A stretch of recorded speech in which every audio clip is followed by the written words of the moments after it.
Welcome to the session of M. Lakshmikant part 6। Welcome friends, मैं अंकुर द्विवेदी एक बार फिर से आपका स्वागत करता हूं।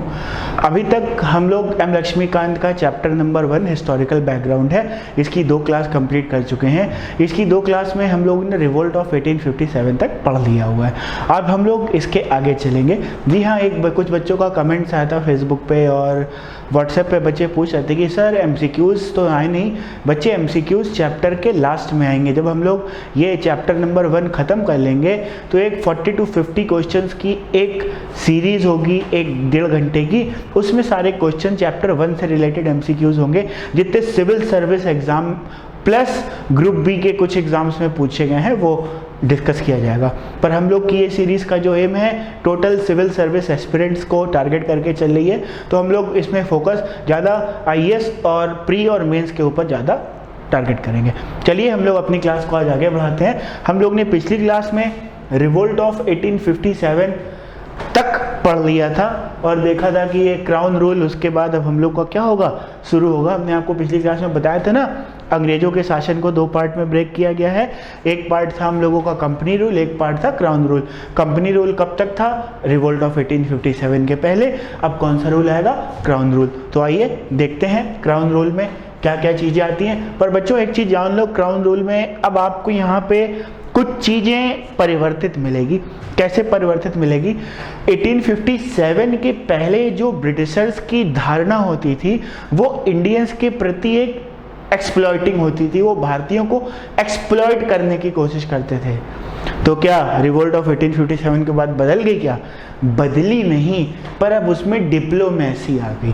डिप्लोमेसी, अब ये धीरे धीरे भारतीयों को अपने अंदर इन्वॉल्व करने लग गए। अब आप जैसे इसके बाद आप इनके बिल्स देखेंगे, एक्ट देखेंगे, तो आप धीरे धीरे पाएंगे कि अब इंडियंस का इंटेलिजेंस स्लोली एंड स्टेडली ये लोग बढ़ाते जा रहे हैं रूल करने पे। एक चीज़ बताओ, अगर आपको रूल करना है बिना लोकल के सपोर्ट के आप कर सकते हो? बिल्कुल नहीं कर सकते हो। इसीलिए लोकल्स को लेके इन लोगों ने चलने की नीति कंपनी रूल से, क्राउन रूल के आगे से स्टार्ट किया। और ये कब तक चलेगा? रिवोल्ट ऑफ 1947 की आज़ादी तक चलेगा। तो चलिए हम लोग देखते हैं हम लोग का क्राउन रूल में कौन सा पहला एक्ट आता है। पहला एक्ट है आपके लिए, सबसे पहला एक्ट आता है हम लोगों का government of India act 1858। Bold सभी को विजुअल होगा, दिखाई दे रहा होगा। गवर्नमेंट ऑफ इंडिया एक्ट 1858 में देखिए यहाँ पे सबसे पहले जो इन्होंने काम किया है वो ईस्ट इंडिया कंपनी को ही लिक्विडेट कर दिया। लिक्विडेट का क्या मतलब हो गया? अब तुम ईस्ट इंडिया कंपनी हो ही नहीं, अब ईस्ट इंडिया कंपनी नाम रहेगा, पर वो कहलाएगा गवर्नमेंट ऑफ ब्रिटेन कहलाएगा, ना कि ईस्ट इंडिया कंपनी कहलाएगा। देखिए इसमें क्या कुछ पॉइंट्स दिए हुए हैं आपके समझने के लिए, देखते हैं हम लोग। देखिएगा, सबसे पहला पॉइंट है this act is called act of betterment of India. हमने बोला था ये लोग एक्ट जो लेके आए हैं भारतीयों के बेटरमेंट के लिए। अभी तक क्या था? भारतीयों के बेहतर के बारे में सोचते ही नहीं थे, अभी तक सिर्फ अपनी सोचते थे। अब लॉलीपॉप दिखाने के लिए लाए हैं। दूसरा, ये 1 नवंबर 1858 से अप्लाई हुआ। जी हाँ, आपके एम लक्ष्मीकांत बुक में डेट्स मेंशन नहीं है बहुत सारी, तो ये डेट्स मैंने अलग से अपने नोट्स जो प्रिपेयर करे थे उससे आपको दिया है। तो ये जितने एग्जाम्स होते हैं इसमें कई बार ये डेट पूछ लेता है कि ये किस डेट से लागू हुआ था, तो बच्चों डेट याद रखिएगा। अगला है east India company was liquidated. मैंने जैसा भी आपसे बोल रहा था, ईस्ट इंडिया कंपनी को क्या करा? लिक्विडेट कर दिया गया, कंपनी खत्म कर दी गई। अगला, dual government of Pitts act was abolished. Pitts act की ड्यूअल सरकार कौन सी थी बच्चों? पिट्स एक्ट की ड्यूअल सरकार याद आया? थोड़ा दिमाग पे जान दो। पिट्स एक्ट की ड्यूअल सरकार कौन सी थी? एक थी बोर्ड ऑफ कंट्रोल, याद आ गया होगा अब तक। एक थी बोर्ड ऑफ कंट्रोल और तीसरी थी कोर्ट ऑफ डायरेक्टर। क्लियर हो गया? बोर्ड ऑफ कंट्रोल को क्या दे दिया गया? सारे प्रशासनिक काम दे दिए गए। कोर्ट ऑफ डायरेक्टर को सारे फाइनेंस के काम दे दिए गए। तो मतलब कंपनी एक कंपनी एक पर उनके काम बांट दिए गए। इसी को ड्यूअल गवर्नमेंट ऑफ पिट्स बोला गया था। एक बार यार रिकॉल करिएगा, पिछले वीडियो में पिट्स इंडिया एक्ट के अंदर मैंने आपको बताया हुआ है। चलते हैं आगे, क्या दिया हुआ है इसमें देखते हैं। आगे इसमें दिया हुआ है post of governor general and viceroy made equivalent. अब देखिए ये सारा इनका पोस्ट का ही खेल है। सबसे पहले इन्होंने क्या किया, रेगुलेटिंग एक्ट में जो बंगाल का गवर्नर था उसको कहते नहीं, तुम गवर्नर जनरल कहलाओगे। फिर गवर्नर जनरल बंगाल के नहीं, पूरे इंडिया के कहलाओगे। अब वाइसरॉय कहलाओगे। तो मतलब ये लोग खाली पोस्ट बदलते रहते हैं। अब एक दिमाग में सवाल आता है, क्या पोस्ट बदलने के साथ क्या कुछ ग्राउंड रियलिटीज परिवर्तित होती है? जी नहीं। जब पोस्ट चेंज होती है तो हम लोग का जो एडमिनिस्ट्रेशन है उसका एरिया बढ़ता चला जा रहा है। अगर आपसे कई बार यूपीएससी में ऐसा क्वेश्चन आता है कि अगर हम एरिया बात करें गवर्नर की, गवर्नर जनरल की, वाइसरॉय की, किसके पास ज्यादा एरिया में रूल करने की पावर थी, तो याद रखना जो लास्ट में आया है उसी ने सबसे ज्यादा एरिया में शासन किया है। तो यहाँ पे जो आंसर होगा वाइसरॉय होगा। तो यहाँ पे देखते हैं पहला वाइसरॉय कौन सा था, लॉर्ड कैनिंग। अगला है, अब इन्होंने देखिए एक नई पोस्ट निकाल दी, सेक्रेटरी ऑफ स्टेट। ब्रिटिशर्स ने अभी देखिए पिछली स्लाइड में लिखा हुआ था हमने पिट्स की ड्यूअल गवर्नमेंट खत्म करी है। क्या करी है? पिट्स की ड्यूअल गवर्नमेंट खत्म करी है। पर भैया देखिए यहाँ पे फिर से नाच स्टार्ट हो गया। अब एक सेक्रेटरी ऑफ स्टेट एक पोस्ट और बना दी। अब इंडिया में कैसे रहेगा, एक रहेगा वाइसरॉय, एक रहेगा secretary of state. No doubt, फिर से नो डाउट वाइसरॉय के पास बहुत सारे वीटो पावर्स होंगे, बिल्कुल होंगे। पर भैया सेक्रेटरी बनाने की क्या जरूरत है? सेक्रेटरी तो बनाया, साथ साथ इनके अंडर में 15 मेंबर्स को भी जोड़ दिया, ये एक काउंसिल बना दी। सेक्रेटरी ऑफ स्टेट की एक काउंसिल होगी, इसमें 15 मेंबर्स होंगे। और ये 15 मेंबर क्या होंगे, ये 15 सदस्यीय परिषद, ये 15 सदस्यीय जो परिषद होंगे इनकी औकात कुछ नहीं है, बस दिखावे के लिए बना दिया कि नहीं देखिए हम आपके बड़ी भलाई के लिए चाहते हैं। तो इन्होंने 15 सदस्यीय जो दल भेजा, इनका काम था सिर्फ आप सेक्रेटरी ऑफ स्टेट को ज्ञान दे सकते हैं। ज्ञान का मतलब मुफ्त का होता है, मुफ्त का मतलब होता है एडवाइस, मानिए या ना मानिए। क्लियर हो गया? तो एक इन्होंने नया पद सेक्रेटरी ऑफ स्टेट बनाया। जैसे पहले हम लोगों के जो सेक्रेटरी ऑफ स्टेट थे वो स्टैनले थे, और हम लोगों का पहला वाइसरॉय था वो कैनिंग था। देखिए यहाँ पे नाम के आगे इन लोगों ने बहुत सारे लॉर्ड लगा रखे हैं। अब देखिए लॉर्ड से देखिए मुझे एक चुटकुला याद आ जाता है। ये लॉर्ड मतलब आपने हिंदी मूवी में देखा होगा ना कि एक गरीब आदमी को जब किसान शोषण करने आता है तो गरीब आदमी कहता है माई बाप हाथ जोड़ के चाचा माफ कर दीजिए। अब माई बाप क्या करेंगे? माई बाप एक फ्रेज बन गया। अंग्रेजों को ये बात लगने लगी है we are whites, we are the superior, we can do each and everything to you. तो क्या करते हैं वो अपने नाम के आगे लॉर्ड लॉर्ड लिखने लग गए। इसी वजह से जब हम लोग का देश हुआ, आगे हम लोग फंडामेंटल राइट्स पढ़ेंगे तो क्या कहते हैं, एबॉलिशन ऑफ टाइटल्स हम लोगों का फंडामेंटल राइट्स है, आर्टिकल नंबर 18 में इसमें दिया हुआ है, इसीलिए आया था। नहीं तो पता चला आज एबॉलिशन ऑफ टाइटल्स नहीं होता, हम भी अपने नाम के आगे XYZ अपने नाम के आगे लॉर्ड और ये सब लगा के घूम रहा है। पता चला यार तुम्हारा नाम तो लॉर्ड रामचरण सिंह, वो तो चलिए XYZ हो गए, तुम्हारा नाम लॉर्ड गिरधारी लाल है, अब गिरधारी जाल पर गांजा फूक रहे हैं। तो यहाँ पे लॉर्ड के नाम की बेइज्जती बहुत होती है। तो यहाँ पे जो लॉर्ड वर्ड आया हुआ है ये खाली इन्होंने अपनी वाहवाही के लिए जोड़ रखा है। तो आपने क्या सीखा, इन्होंने एक वाइसरॉय और गवर्नर जनरल के पद को इक्विवेलेंट कर दिया। पहले हम लोग के वाइसरॉय थे लॉर्ड कैनिंग, और इन्होंने एक पोस्ट बनाई सेक्रेटरी ऑफ स्टेट की। इसमें कितने लोग होंगे? 15 सदस्यीय मेंबर होंगे। चलते हैं आगे, क्या दिया है देखिए। अगला पहला सेक्रेटरी है लॉर्ड स्टैनले, और the viceroy and governor of other provinces will be appointed by the crown. अब देखिए यहाँ पे एक ट्विस्ट आ गया। कैसा ट्विस्ट आया समझिए। पहले तो जो सेक्रेटरी थे वो तो थे हमारे स्टैनली साहब। कौन थे? लॉर्ड स्टैनली थे।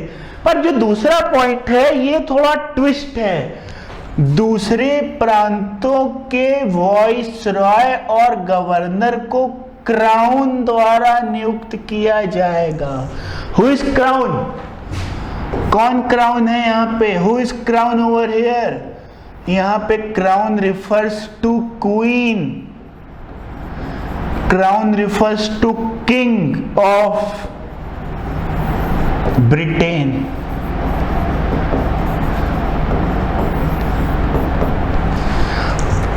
Initially they have made the post of Governor General and Viceroy equivalent. Secondly, they introduced a new post called Secretary of State.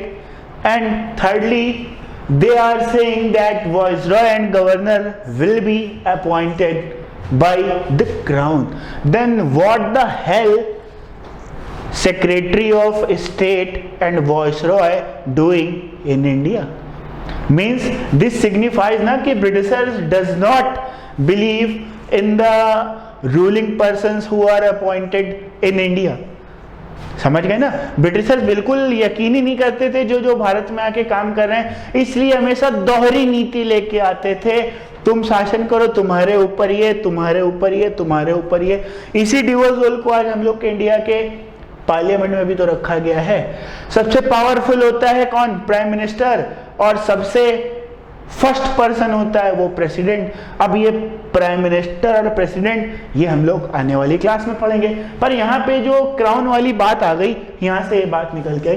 अगला, the main aim of this act is to give good governance to Indian. भैया bill तो Indians के नाम का ही फाड़ा जाता है कि नहीं, हम तो ये जो काम कर रहे हैं तो भारतीयों की अच्छाई के लिए कर रहे हैं। पर क्या अच्छाई कर रहे हैं? भगवान जाने, कोई अच्छाई नहीं कर रहे हैं, अपनी अच्छाई के लिए। Good governance of themselves, not for the good governance of Indians. Got it? चलते हैं अगली स्लाइड में। क्या दिया हुआ है अगली स्लाइड में? दिया हुआ है इंडियन काउंसिल एक्ट ऑफ 1861। तो हम लोग का ये जो एक्ट था ये फिनिश हुआ। अब हम लोग अगले एक्ट में आते हैं, इंडियन काउंसिल एक्ट ऑफ 1861। अभी आप जितने इस प्रकार से एक्ट देखेंगे, सुनेंगे, इन सब में आपको कुछ ना कुछ ऐसे प्रावधान, ऐसे फीचर्स मिलेंगे जिसमें आप देखेंगे कि ये लोग स्लोली एंड स्टेडली इंडियंस को अपने शासन में इंडल्ज करना चाह रहे हैं। आप स्क्रीनशॉट ले लीजिए इसका, मैं साइड हो जाता हूँ, देख लीजिए, आ गया होगा स्क्रीनशॉट आपका। ठीक है, चलिए अब देखते हैं इंडियन काउंसिल एक्ट ऑफ 1861 की क्या विशेषताएं हैं। सबसे क्या था? This act made significant change in governor general council. याद करो मेरी पहली क्लास। सबसे पहले गवर्नर जनरल की काउंसिल में 4 लोग आए, फिर बढ़ा के 6 करा, अब उसको और बढ़ाने की बात करी जा रही है। हमने आपसे यही बताया था ना शुरुआत में, इसी को मिनी पार्लियामेंट बोलते हैं। आज पार्लियामेंट के लोकसभा में कितनी सीटें हैं? 545। तो देखिए कैसे स्टार्टिंग हुई, गवर्नर जनरल की काउंसिल से। तो यहाँ पे क्या बात हुई? इस अधिनियम ने गवर्नर जनरल काउंसिल के महत्व परिवर्तन कर दिया, अर्थात इसमें अब और सीट्स और उनके काम करने के अधिकार को बढ़ाया गया है। आगे देखिए, this act wants to include Indians in law making process. लो भैया बात आ गई। अभी तो हम बोल रहे थे लोग धीरे धीरे किसको, भारतीयों को अपनी शासन प्रणाली में लाना चाह रहे हैं, अब भारतीय भी बेचारे इसके अंदर आ गए। अगला, this act added 5 members to governor general executive council. लो भैया अब धीरे धीरे काउंसिल में सदस्यों का भी बढ़ना स्टार्ट हो गया। पर एक चीज ध्यान दीजिए, यहाँ पे किसकी बात करी गई है? Governor general executive council. Executive का मतलब होता है टॉप हाउस, एग्जीक्यूटिव। ठीक, जैसे यहाँ पे लिखा हुआ है जनरल का कार्यकारी परिषद। एक चीज जानना, शुरुआत में जब क्राउन रूल आया था तो ये लोग गवर्नर जनरल की एग्जीक्यूटिव काउंसिल यानी कार्यकारी परिषद में भारतीयों को जगह नहीं देते थे। कहते हैं तुम लोग you poor Indians you are not allowed here to do such type of things. अब धीरे धीरे जब इंडियंस ने रिटेलिएशन स्टार्ट किया, उनको दे जूता दे लात देना स्टार्ट किया, तब उन्होंने धीरे धीरे लगा कि नहीं यार, हमें कुछ ऐसा करना चाहिए जिससे भारतीयों को कुछ दिखे। तो स्लोली स्लोली स्लोली स्लोली हम लोग आने वाले एक्ट्स में देखेंगे कि गवर्नर जनरल की एग्जीक्यूटिव काउंसिल में भी इंडियंस को जोड़ा जाने लगा। अभी यहाँ पे गवर्नर जनरल की एग्जीक्यूटिव काउंसिल में 5 लोगों को जोड़ा गया है। कौन 5 लोग जोड़े गए हैं, आइए देखते हैं अगली स्लाइड में। फर्स्ट सेक्रेटरी,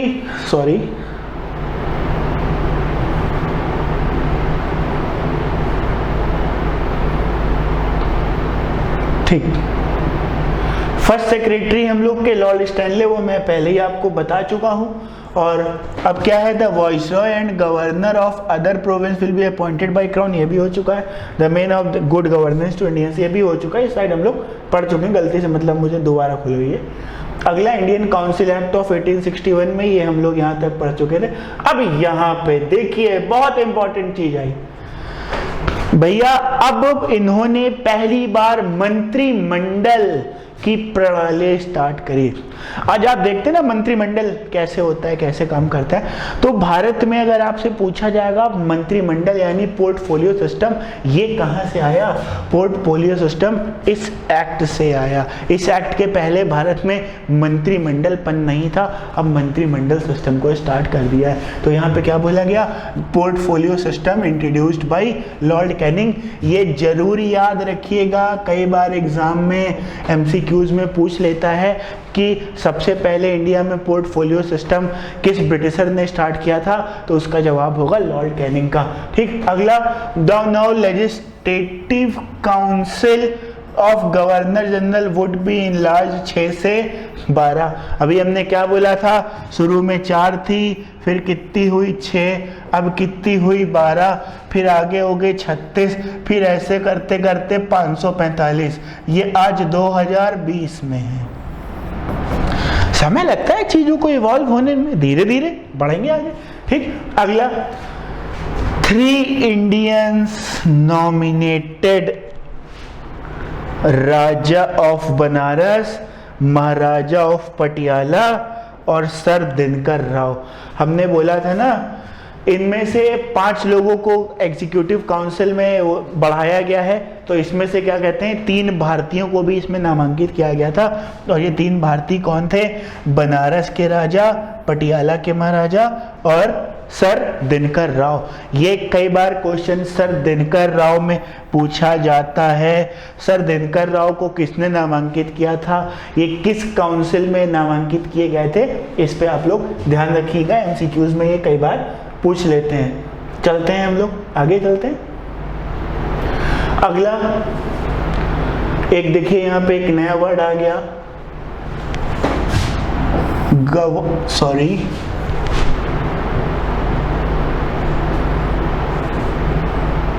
ठीक,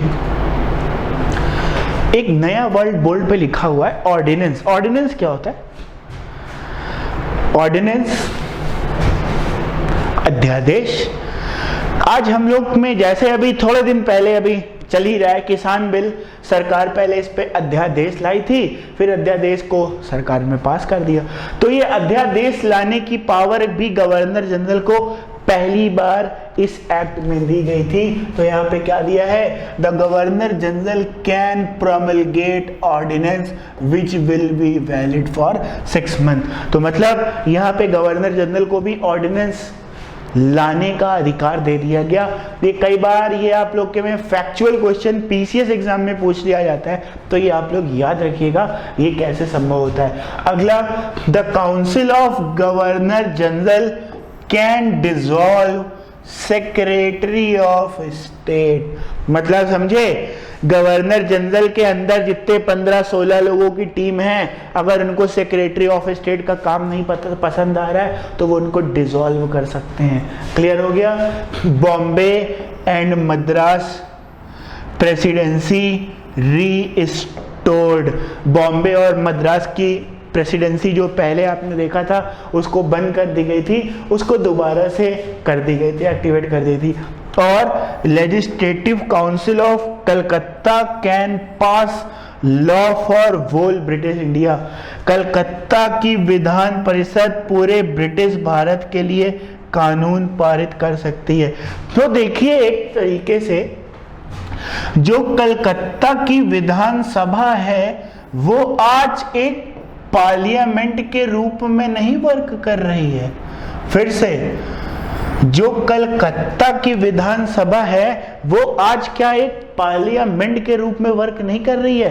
पहले असेंबली बनी, फिर कलकत्ता की असेंबली बनी, अब बोला गया ब्रिटिश के अधीन बनेगा, फिर पूरे भारत के लिए बनेगा, फिर बोलेगा नहीं दिल्ली में संसद भवन होगा। तो देखिए, आपको पॉलिटी में ये चैप्टर इंट्रोड्यूस करने का मकसद यही है कि आपको चीजें सीखनी है, उनका इवोल्यूशन कैसे हुआ। तो अब आपने यहाँ पे देखा कि कलकत्ता का जो विधान परिषद है वो ब्रिटिश शासित क्षेत्र के लिए कानून बना सकता है। अब अलग अलग गवर्नर वाइसरॉय, चाहे महाराष्ट्र के होंगे, चाहे यूनाइटेड प्रोविंस यानी उत्तर प्रदेश के होंगे, चाहे बंगाल के होंगे, अब वो सिर्फ बंगाल से ही सब जगह का कानून क्या कर लेंगे, पास करा लेंगे। चलिए देखते हैं आगे।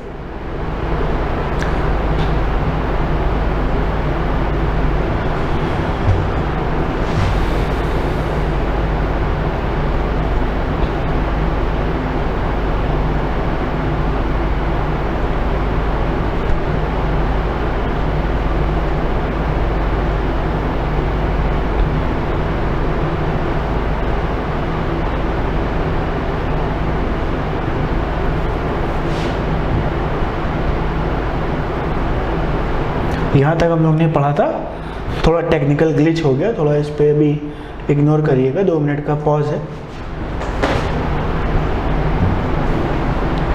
थोड़ा कुछ टेक्निकल एरर हो गया है।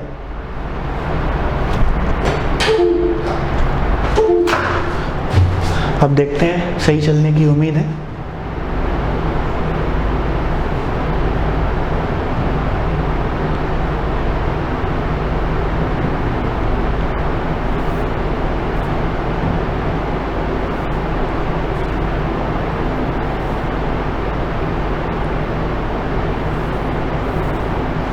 वीडियो को रोकना पड़ेगा अभी मुझे।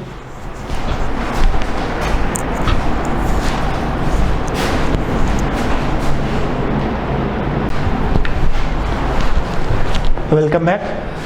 हाँ, हम लोग अभी ये पढ़ रहे थे कि जो कलकत्ता का विधानसभा है वो पूरे ब्रिटिश के लिए क्या कर सकता है, ब्रिटिश ऑक्युपाइड जो क्षेत्र है उसके लिए कानून को पास कर सकता है। चलते हैं हम लोग अगली साइड में, देखते हैं क्या हम लोग के लिए दिया हुआ। अगली साइड में दिया है provision made for formation of legislative council of other states. हाँ भैया, देखिए अब इन्होंने क्या बोला। आज हम लोग इसको आपको ऐसे समझाते हैं, विजुअल है सभी को, विजुअल है, ठीक। इसको हम लोग ऐसे समझते हैं, देखिए जैसे आज हम लोगों का एक ये इंडिया है, ये हम लोगों का एक इंडिया है,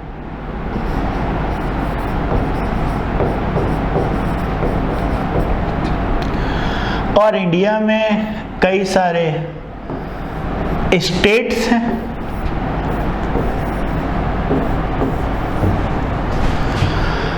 सबसे पहले ब्रिटिशर्स आए, उन्होंने कब्जा किया, उन्होंने पहले कलकत्ता की लेजिस्लेटिव असेंबली से बोला कि पूरे जगह के लिए कानून पास किया जाएगा। उसके बाद इन्होंने राज्यों में भी बोला कि आप असेंबली का क्या कर सकते हो, गठन कर सकते हो। तो देखिए बिल्कुल ये ड्यूअल प्रणाली जो हम लोग के फेडरल स्ट्रक्चर में दिया हुआ है, सेंटर और स्टेट, ये देखिए आपको यहाँ पे देखने को मिल रहा है। तो ये प्रणाली इस तरीके से विकसित हुई थी, सेंटर और स्टेट की जो प्रणाली है वो इस तरीके से काम करती है। ठीक, चलते हैं हम लोग अगली स्लाइड में चलते हैं। इसी स्लाइड में अभी बचा हुआ है the provision made for legislative council of other states. अब इस अधिनियम में क्या क्या आलोचनाएं हैं, मतलब इसमें क्या क्या दिक्कतें हैं। सबसे पहले legislative council has only advisory role. हमने शुरू में भी आपसे क्या बताया था, ब्रिटिशर्स लोग भारतीयों को भर तो लेंगे पर इनका रोल क्या रहेगा, सिर्फ एडवाइजरी रहेगा। तुम बस हमें ज्ञान दे सकते हो, ये करना है हमें नहीं बता सकते हो, ठीक। दो Indians were nominated but no provision for including Indians. मतलब अभी तक यहाँ पे देखिए इसमें एक क्रिटिसिज्म ये दिया जा रहा है कि अभी तक इंडियंस को लाने के लिए, किसको, इंडियंस को लाने के लिए अभी तक केवल नॉमिनेशन होता है। क्या होता है, नॉमिनेशन। जो उनका चाटुकार होगा वो आ जाएगा, पर एक प्रॉपर फिक्स तरीका नहीं बनाया गया जैसे कि इलेक्शन होता है। इस प्रकार के एक तरीका होने की यहाँ पे बात क्या जिक्र किया जा रहा है कि यहाँ पे एक प्रॉपर एक इलेक्शन होना चाहिए। क्लियर हो गया, तो ये इसका क्रिटिसिज्म है। चलते हैं हम लोग नेक्स्ट स्लाइड में, चलते हैं, देखते हैं इंडियन काउंसिल एक्ट ऑफ 1892। अब इंडियन काउंसिल एक्ट ऑफ 1892 में आने से पहले क्या हुआ, थोड़ा फ्लैशबैक देख लेते हैं। Flashback, in the background Indian national Congress established. Indian national Congress को ए.ओ. ह्यूम ने एस्टैब्लिश किया था। किसने एस्टैब्लिश किया था, ए.ओ. ह्यूम ने एस्टैब्लिश किया था। याद रखिएगा, wave of nationalism found everywhere. राष्ट्रवाद की लहर हर जगह पाई जा रही थी। जब भैया कांग्रेस भी आ चुकी थी, इस समय देखिए जरा हम लोग हैं किस सन में, 1892, 1885 में कांग्रेस आ चुकी थी। और इस समय हम लोगों के नरम दल, मतलब इसको बोलते हैं मॉडरेट्स इस समय माहौल में थे, मतलब एक्टिवेशन में थे। एक्सट्रीमिस्ट का नंबर बाद में आएगा, बंगाल पार्टीशन के बाद वो बहुत ज्यादा एग्रेसिव होंगे, तब तक मॉडरेट्स की सत्ता काबिज रहेगी। पर एक चीज देख लो, तब तक 1892 तक आते आते 1857 से 92 तक और 40 साल हो गया, तब तक एक जनरेशन निकल गई होगी। जनरेशन अब तक मैच्योर हो गई है, उसको ये बातें पता है कि हमें किस तरीके से अपने नेशनलिज्म को बढ़ावा देना है और विदेशियों को यहाँ से भगाना है, ठीक। तो राष्ट्रवाद की लहर हर जगह पाई जा रही थी और Congress was demanding for election instead of nomination. देखो भैया, पिछली साइड में अभी हमने क्या बोला था, क्या क्रिटिसिज्म था, इलेक्शन नहीं होता, नॉमिनेशन करते हैं। अब कांग्रेस क्या बोल रही थी, नहीं चलेगा, नहीं चलेगा, चाटुकारिता नहीं चलेगा। यहाँ पे कांग्रेस बोल रही है आप इलेक्शन के माध्यम से लोगों को चुनिए, ऐसे तो आप बेवकूफ बना के खाली काम कर रहे हैं। तो इन्होंने कहा चलो ठीक है, देखिए आगे आने वाले एक्ट में इस पे क्या कार्रवाई हुई। क्रिटिसिज्म चौथा है, Indian national Congress was demanding for discussion of financial matter which was not up till now. वित्तीय मामलों की चर्चा, हाँ हमने अभी आपको पिछली वीडियो में आपको बताया था कि भैया इंडियन नेशनल कांग्रेस अभी तक फाइनेंशियल मैटर्स के डिस्कशन को लेके बहुत ज़्यादा परेशान थी। वो चाह रही थी कि यार फाइनेंशियल मैटर्स को भी डिस्कस करा जाए भारतीयों से। अभी तक भारतीयों को काम क्या होता था, 10 गुना लगान देगा, 10 गुना लगान दे दिया। अब उसके बाद पैसा कहाँ खर्च करना है, कहाँ टैक्स देना है, this does not comes under your jurisdiction, ये आपके अधिकार क्षेत्र में नहीं आता, कृपया इससे दूरी बना के रखें। तो कांग्रेस को दो चीजें बहुत ज्यादा चुभ रही थी। एक चीज जान लो, ये वो वाली कांग्रेस है जिसमें देश को कई सारे लीडर्स दिए। मैं आज की कांग्रेस के बारे में कुछ बोल नहीं रहा हूँ, बाकी तो आप खुद समझदार हो, राजनीति देखते हो, राजनीति करने नहीं आए हो, ठीक। यहाँ पे कांग्रेस फाइनेंशियल मैटर्स को लेके भी क्या चाह रही थी कि मामले को डिस्कस किया जाए। फीचर्स ऑफ दिस एक्ट, इस एक्ट के क्या क्या फीचर हैं, added non official member in central and state council. देखो भैया, पिछले एक्ट में क्या बोला गया था, स्टेट काउंसिल का निर्माण होगा, अब नॉन ऑफिशियल मेंबर्स को भी इसमें अब जोड़ने का प्रावधान दे दिया गया।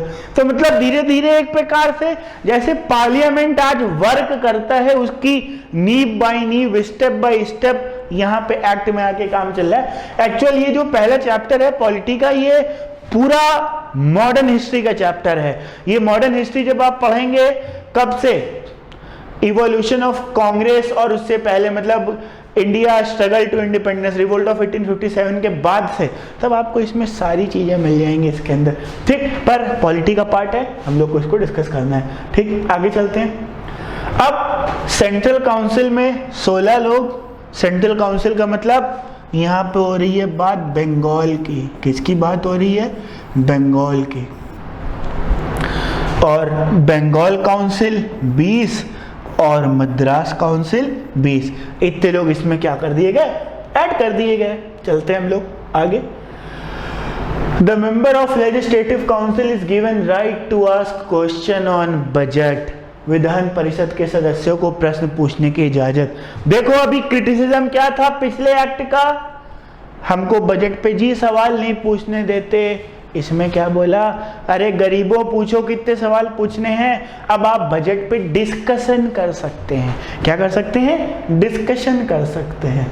देखते हैं अगला है इंडियन काउंसिल एक्ट ऑफ 1909 और इसी को मॉर्ले मिंटो रिफॉर्म्स के नाम से बोला जाता है। इस वाले एक्ट के आगे स्टार बना लीजिए, डबल स्टार बना लीजिए। ये एक्ट मोस्ट इंपॉर्टेंट एक्ट है। इस एक्ट के बिना कुछ होगा नहीं। इस एक्ट में आपको सारी चीजें पता चलेंगी, सारी चीजें दिखाई देंगी। इस एक्ट को समझिएगा। इस एक्ट के फ्लैशबैक में क्या चल रहा था? 1905 बंगाल का पार्टीशन कर्जन ने कर दिया। फ्लैशबैक, कर्जन द्वारा बंगाल का विभाजन करा जा चुका है और भारतीयों में असंतोष पैदा हो गया। अब इंडियंस इसमें बहुत ज्यादा एग्रेसिव हो गए। अगला 1907 कांग्रेस गॉट स्प्लिट। नरम दल और गरम दल के बवाल में 1907 में कांग्रेस का स्प्लिशन हो गया। अगला extremist sentiment was praised at this time. चरमपंथी भावना को इस समय प्रशंसा की गई। मतलब अब जनता भी ना मॉडरेट्स के काम को समझ गई थी कि नहीं, क्या बोलते थे वो लोग, पीस, पेटिशन और एक पी और होता है, वो 3 पीस पे वर्क करते थे। और गरम दल क्या होते थे? मारो जूता मारो लात, कैसे नहीं करोगे। अब जनता देख रही है कि यार इतने दिन से पीस, प्रोटेस्ट और क्या कहते हैं पेटिशन से कुछ नहीं हो रहा, तो यार अब इनके तरीके पे काम चलना चाहिए। जब बंगाल का विभाजन हुआ, कांग्रेस में स्प्लिट हुआ, तब जो जनता थी, जो कुछ एजुकेटेड लोग मार्केट में आ चुके थे, वो लोगों को उकसाते थे, मारो मारो पीटो। तो अब क्या हो गया? अब मार्केट के अंदर एक्सट्रीमिस्ट वेव पहुंच चुकी थी। तो अभी मॉर्ले मिंटो रिफॉर्म्स हमने नहीं पढ़ा है। मॉर्ले मिंटो रिफॉर्म्स क्यों भेजा गया? क्योंकि मार्केट में ये सारी चीजें पाई जा रही हैं। इसको रोकने के लिए मॉर्ले मिंटो रिफॉर्म्स को भेजा गया। एक चीज देख लेना, ब्रिटिशर्स कैसे काम करते हैं। वो कोई भी एक्ट को लेके आएंगे, किसी भी एक्ट को भेजेंगे, किस लिए? हम बोलेंगे आपकी भलाई कर रहे हैं। चलो आपकी भलाई नहीं होती, वो अपनी भलाई के लिए किसी भी एक्ट को लेके आते हैं। चलते हैं हम लोग, देखते हैं और कितने क्रिटिसिज्म है इसमें। अब क्रिटिसिज्म खत्म। अब हम लोग आते हैं मॉर्ले मिंटो एक्ट के क्या फीचर्स है उसके बारे में। देखिए मॉर्ले मिंटो एक्ट क्या लिखा हुआ है, इसका आप स्क्रीनशॉट ले लीजिए।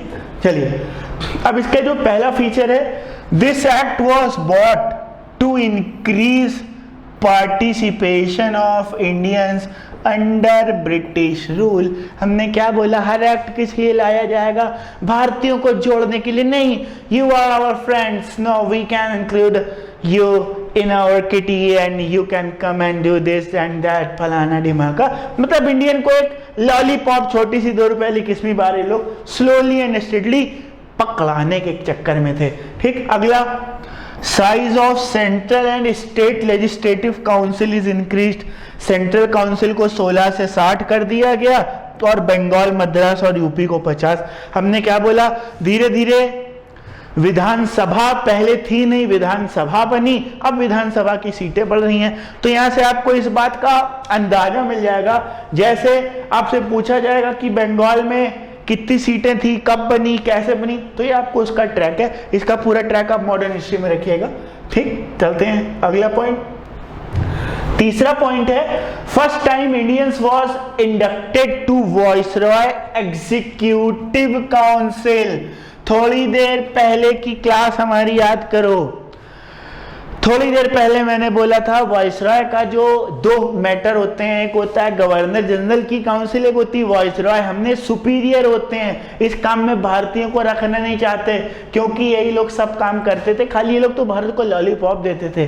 पर अब देख रहे हैं कांग्रेस में विभाजन हो गया है, अंग्रेजों को डर लगने लगा है। एक चीज जान लो, आदमी की गर्ज होती तभी आदमी ऐसा काम करता है। अब अंग्रेजों को ये बात सता रही है कि अब ये लोग तो हमारा काम तमाम कर देंगे। इस वजह से धीरे धीरे इंडिया को अपने अंदर इंड्यूस करते चले आ रहे हैं। ठीक, तो यहाँ पे सबसे पहला बंदा था सत्येंद्र प्रसाद सिन्हा। यहाँ पे भी लिखा गया है सत्येंद्र प्रसाद सिन्हा को जोड़ा गया, और वो क्या थे? As a law member. Satyendra Prasad Sinha को एक कानून के सदस्य के तौर पे क्या किया गया था? जोड़ा गया था। समझ में आए? तो देखिए, हमने आपको जैसा बताया था slowly and gradually more towards Indian होता जा रहा है, तो मोर टुवर्ड्स इंडियन होता जा रहा है। System of communal representation was given to Muslim। लो भैया, एक कोड़ में खाज। अभी तक हम भारतीय हैं, हम भारतीय हैं, हम भारतीय हैं करना चाह रहे थे। अब इनको पता चला कि भारतीय सभी धर्म वाले एक साथ हो गए, अब हमें पड़ेंगे जूते। तो इन्होंने क्या किया? फूंक डालो, शासन करो, डिवाइड एंड रूल की स्ट्रेटजी लेके आए। तो भैया communal representation divide and rule का सबसे बड़ा क्या है? नक्शा है, इस ओर बढ़ता है। अब ये कम्युनल रिप्रेजेंटेशन होता क्या है बहुत से लोग जानते होंगे, इसको हम लोग स्लाइड के माध्यम से सुनते हैं। थोड़ा इसका हम लोग कंट्रास्ट चेंज कर लेते हैं, बैकग्राउंड बदल लेते हैं। ठीक, अब बैकग्राउंड ज़्यादा अच्छा लग रहा है। ठीक, चलिए अब बोर्ड साफ करते हैं। अब देखते हैं हम लोग मुस्लिम को इन्होंने क्या दिया। सॉरी,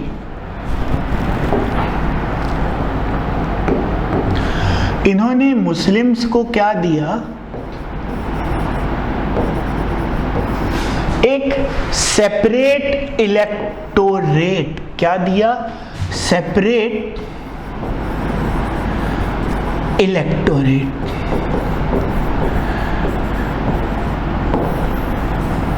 सेपरेट इलेक्टोरेट का मतलब क्या होता है?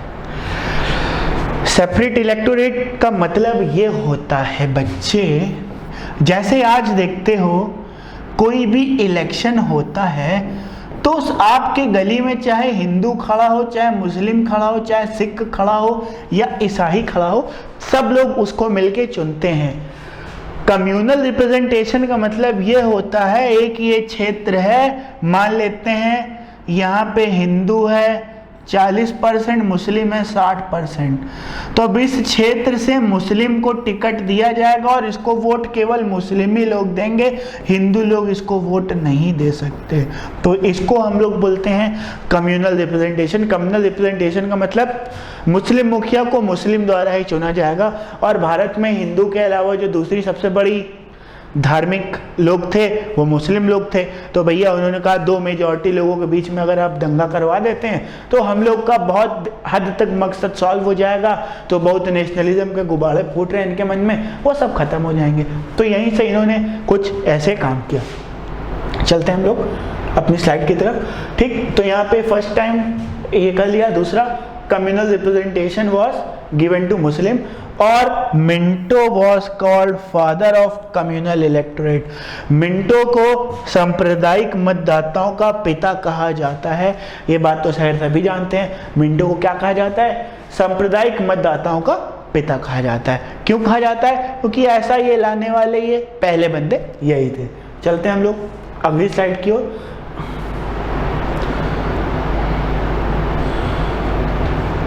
Government of India act 1919, Montagu Chelmsford reform. अब ये मॉन्टेग्यू क्लेम्सफोर्ड रिफॉर्म क्या है, क्या लेके आया है, आइए जरा इसको समझने की कोशिश करते हैं। ये उनसे भी एक हाथ और आगे थे। मौले मिंटो ने माचिस लगाई थी, इन्होंने पूरी मिसाइल फेंक दी। ये उनसे 4 हाथ आगे थे। कैसे? देखिएगा।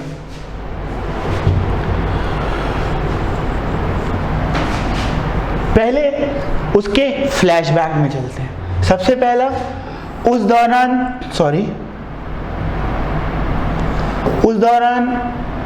अरे यार, home rule movement Gandhi ji का तिलक जी का चल रहा था। तिलक के अधीन गृह शासन आंदोलन, होम रूल मूवमेंट चल रहा था। और 20 अगस्त 1917 government declared the first time that is objective was gradual introduction of responsible government in India. 20 अगस्त 1917 को ब्रिटिश सरकार ने ये फाइनली आते आते बोल ही दिया कि उसका उद्देश्य है कि वो भारत में एक सरकार चाहते हैं, स्टेबल गवर्नमेंट ऑफ इंडिया। वो सरकार ब्रिटिशर्स की होगी नहीं बताया, भारतीयों की होगी नहीं बताया, इंडियंस की होगी, हिंदू की होगी, मुस्लिम की होगी, कुछ नहीं, बस एक लॉलीपॉप फेंक दिया। इस तरीके से काम किया जाएगा। क्लियर हुआ? अब हम लोग आगे देखते हैं। अगला, इस एक्ट के क्या क्या फीचर्स हैं? सबसे पहला, डिसेंट्रलाइजेशन ऑफ प्रोविंसेस। बच्चे, डिसेंट्रलाइजेशन का मतलब क्या होता है? प्रांतों का विकेंद्रीकरण। केंद्रीकरण और विकेंद्रीकरण का अर्थ का मतलब होता है, सेंट्रलाइजेशन का मतलब होता है टॉप टू बॉटम, और इसका मतलब होता है बॉटम टू टॉप।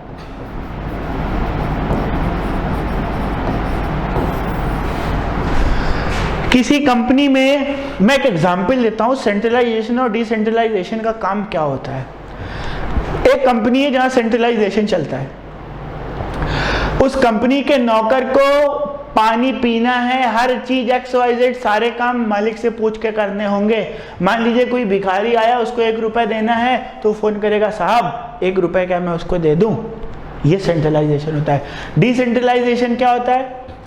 डिसेंट्रलाइजेशन में आपकी विल पे छोड़ दिया जाएगा, यार अब आप इस एरिया के मैनेजर हैं, एक लिमिट के अंदर आपको जो बेस्ट लगे आप अपने हिसाब से करिए, हमें रिजल्ट से मतलब है, पैसा खर्च कर दीजिए, एसी की हवा खानी है खा लीजिए, कोई टेंशन नहीं है। तो ये हम लोगों को कहलाता है क्या? डिसेंट्रलाइजेशन। ठीक। दूसरा, central and provincial subjects introduce.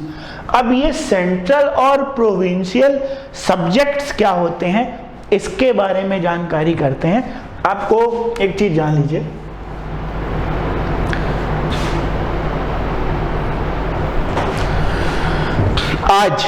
आज 2020 में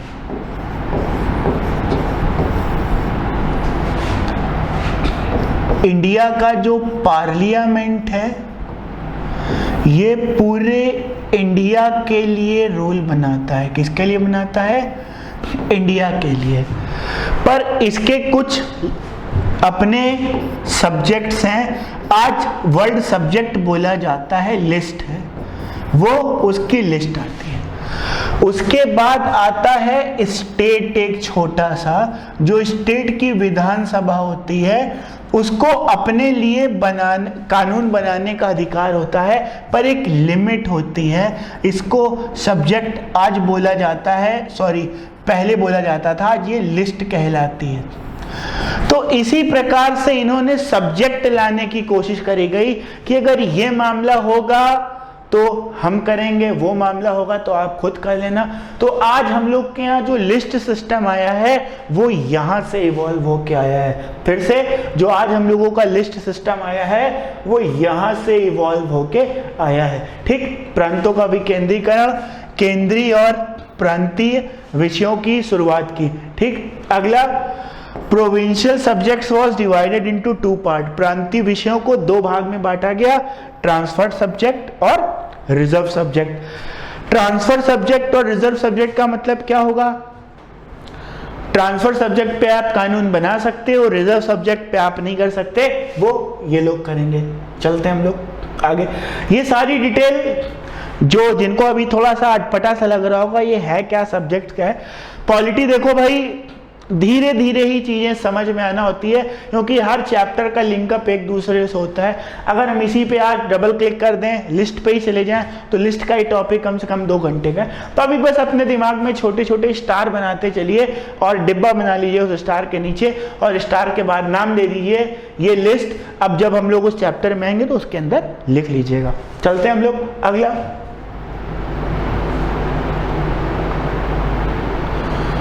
system of dual subjects, dyarchy. भैया ये एक बहुत इंपॉर्टेंट टॉपिक है, इसको जरूर याद रखना। ड्यूअल सब्जेक्ट यानी डायआर्ची। यार आज जैसे सेंटर और स्टेट के जो कानून बनाने के अधिकार हैं, इसी प्रकार से ये लोग स्टेट के अंदर डायआर्ची ले आए। जैसे मैं एक एग्जाम्पल दे रहा हूं, आप इसको एक एग्जाम्पल से समझिएगा। डायआर्ची का मतलब क्या होता है?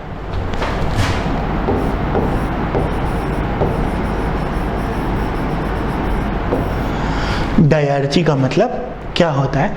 देखिएगा, डायआर्ची में ये लोग लेके आए स्टेट प्रोविंस में। आज का मतलब विधानसभा। ये आज की विधानसभा उस समय की स्टेट प्रोविंस में डायआर्ची लेके आए। डायआर्ची में करेंगे क्या? इन्होंने स्टेट को बोला कि सुनो छोटू, तुम इतने इतने सब्जेक्ट पे रूल बना सकते हो, इतने इतने सब्जेक्ट पे केवल हम बना सकते हैं। तो इस डबल रोल को डायआर्ची कहते हैं। इस डबल रोल को डायआर्ची कहते हैं। तो आपने फिर स्टेट का है बोला, ऑटोनॉमस स्टेट आपने दिया ही नहीं।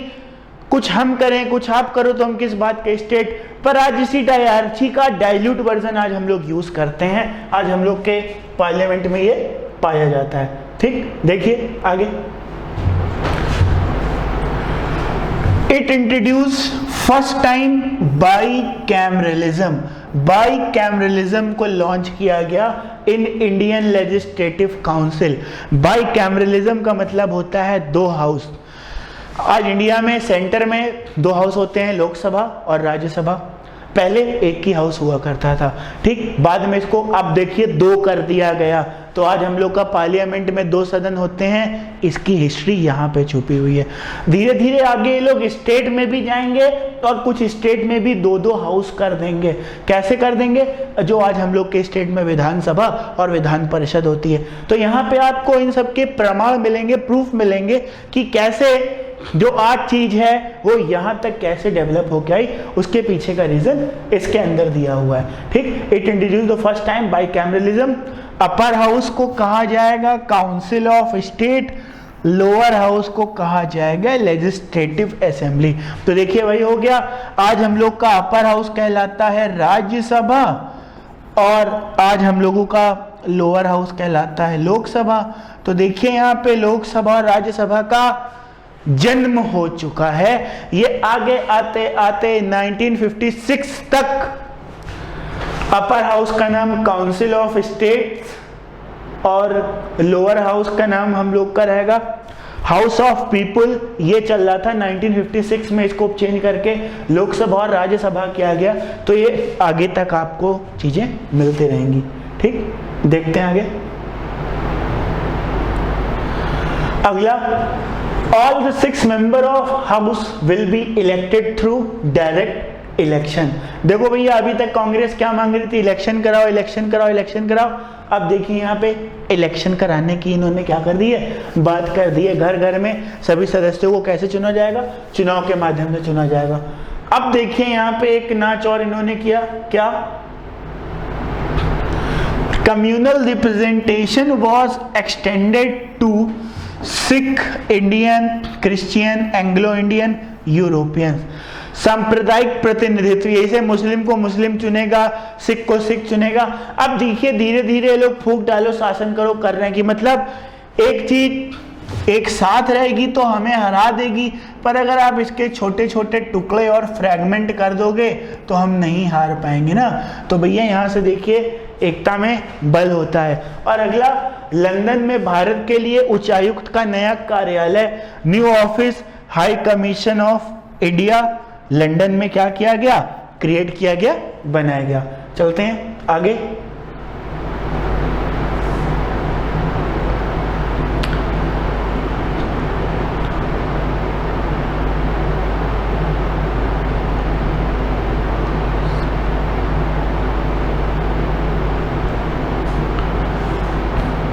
Public Service Commission. Public Service Commission was created in 1926 as Central Service Commission. तो भैया सेंट्रल सर्विस कमीशन की लोग ने क्या कर दी, स्थापना कर दिया। जितने लोग आप लोग IAS PCS का एग्जाम देते हैं वो इसी के अंदर होता है। और सेंट्रल एंड प्रोविंशियल बजट को इन लोग ने क्या करा है, सेपरेट कर दिया है। ठीक, चलते हैं हम लोग आगे।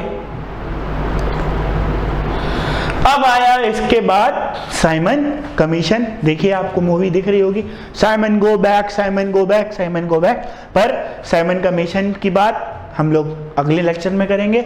आज की क्लास हम लोग यहीं तक रखते हैं। उम्मीद करता हूँ आपको लेक्चर अच्छा लगेगा, पसंद आया तो लाइक करिए, शेयर करिए। मिलते हैं कल अगली क्लास में। थैंक यू, धन्यवाद।